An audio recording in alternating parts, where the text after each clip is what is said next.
Assalamualaikum warahmatullahi wabarakatuh. Perkenalkan, nama saya Ahmad Ainul Yakin, Prodi PBIN, NIM 404210029. Untuk kali ini saya akan mereview kitab atau buku terjemah dari kitab Ta'lim Muta'alim, yang artinya bimbingan bagi penuntut ilmu pengetahuan. Terjemah ini ditulis oleh Dr. Handes Haji Ali As'ad MM. Ini dia terjemahnya. Nah, di sini editornya tim Menara Kudus, desain sampul oleh Eko Darmawanto, penerbit Menara Kudus. Nah, cetakan pertama Desember 1978, revisi edisi baru yaitu Juli 2007 dengan ISBN 978979996009748. Nah, untuk sinopsisnya atau keterangan terjemah ini, pertama kali diketahui naskah kitab ini dicetak di Jerman pada tahun 1709 Masehi oleh Rolandus. Lalu di Lapsak atau Leipzig tahun 1308 Masehi oleh Kaspari dengan tambahan mukadimah, oleh Plessner di Marsadabad tahun 1265 Hijriah, di Kozan tahun 1998 Masehi menjadi 320 halaman, dan tahun 1901 Masehi menjadi 32 halaman dengan tambahan sedikit penjelasan atau syarah di bagian belakang. Di Tunisia juga pada tahun 1286 Hijriah menjadi 40 halaman.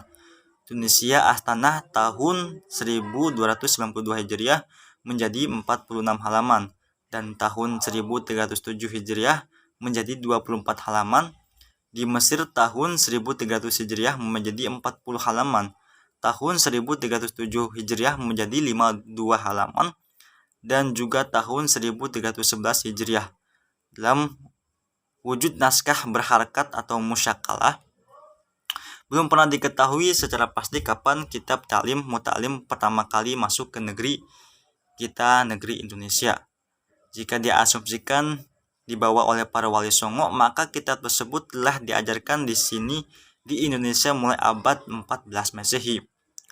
Namun, jika diasumsikan bahwa kitab tersebut masuk bersama periode kitab-kitab karangan Imam Nawawi Banten, maka Ta'lim Muta'alim baru masuk ke Indonesia pada akhir abad ke-19 Masehi. Jika diasumsikan juga pada perspektif madhab, di mana kaum muslimin Indonesia mayoritas bermadhab Syafi'i, sedangkan Ta'lim Muta'alim bermazhab Hanafi, maka kitab tersebut masuk lebih belakang lagi. Namun pada kenyataannya sampai sekarang Ta'lim Muta'alim sangat populer, sangat di setiap pesantren, bahkan yang bukan mayoritas santri atau pesantren juga menggunakan buku-buku tersebut, seperti di sekolah negeri ataupun di tempat pendidikan yang lain. Nah, untuk kelebihan buku ini yaitu cocok umum untuk semua kalangan pelajar, bukan hanya santri saja. Cocok untuk semua kalangan pelajar karena buku Ta'lim Muta'alim atau terjemah Ta'lim Muta'alim ini merupakan sebuah bimbingan bagi para penuntut ilmu pengetahuan atau para pencari ilmu pengetahuan. Seperti di sini dijelaskan bagaimana pengertian ilmu fikih, kewajiban belajar, kemuliaan ilmu, belajar dan ilmu. Terus di sini juga dijelaskan bagaimana cara-cara menghilangkan malas, terus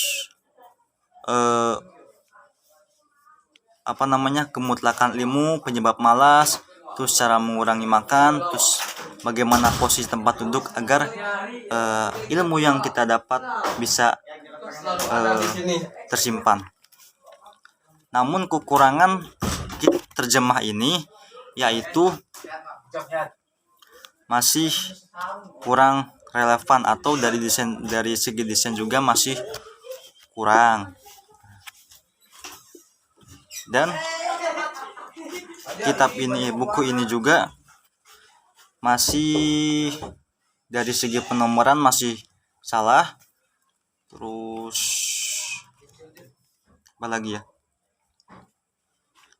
Terdapat bahasa-bahasa yang masih kurang dipahami atau belum baku. Untuk lebih lanjutnya, buku ini sudah bisa kalian beli di toko-toko online, di Shopee juga sudah ada, bisa dibeli di sana. Di sana pokoknya buku ini sangat cocok untuk para pelajar. Oke. Dan buku ini juga terdapat syair-syair. Nah, syair-syair yang memang sangat cocok bagi jurusan kita. Seperti pada syair di sini juga terdapat syair-syair tentang menuntut ilmu, tentang kehidupan juga ada di sini. Nah, terus apa lagi ya?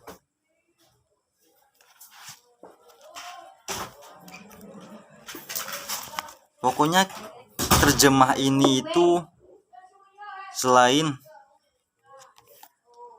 memberikan kita masukan bagaimana cara kita menjadi seorang pencari ilmu yang baik dan memilih ilmu yang baik.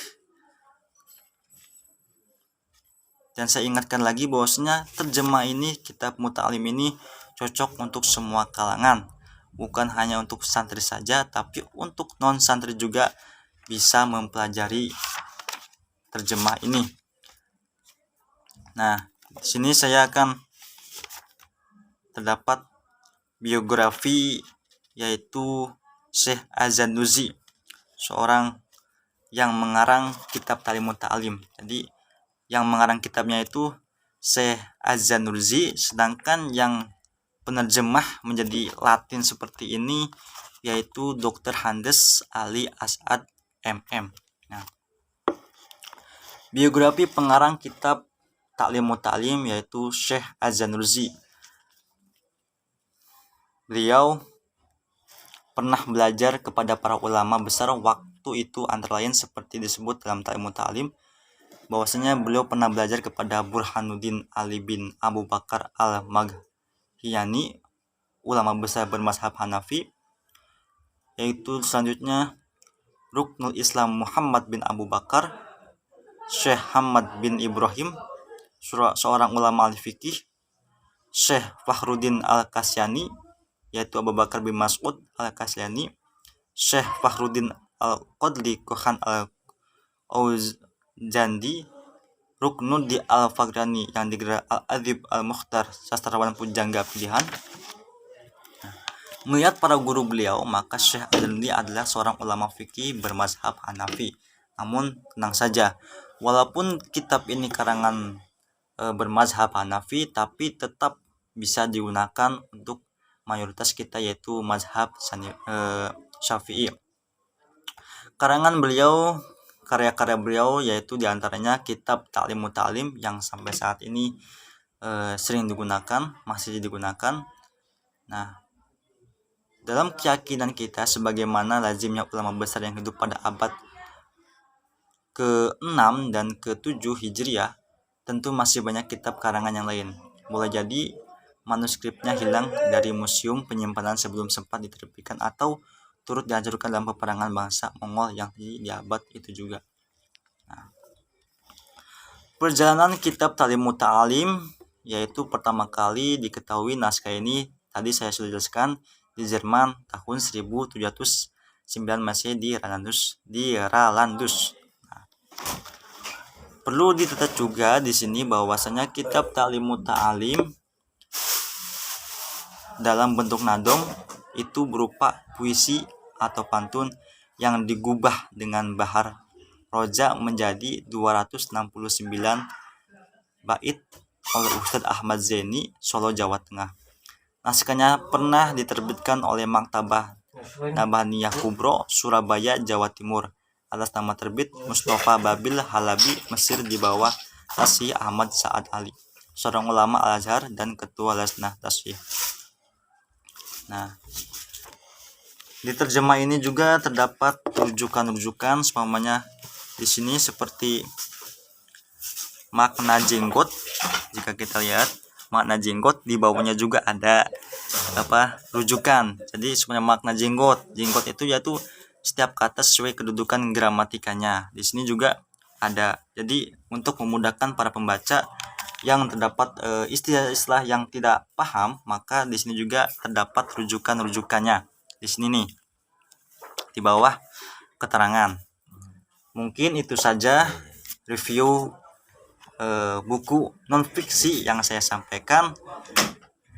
Sekali lagi bahwasanya buku yang saya review ini buku jenis non fiksi, cocok untuk semua kalangan, bukan hanya santri saja tapi untuk non santri juga bisa mempelajarinya.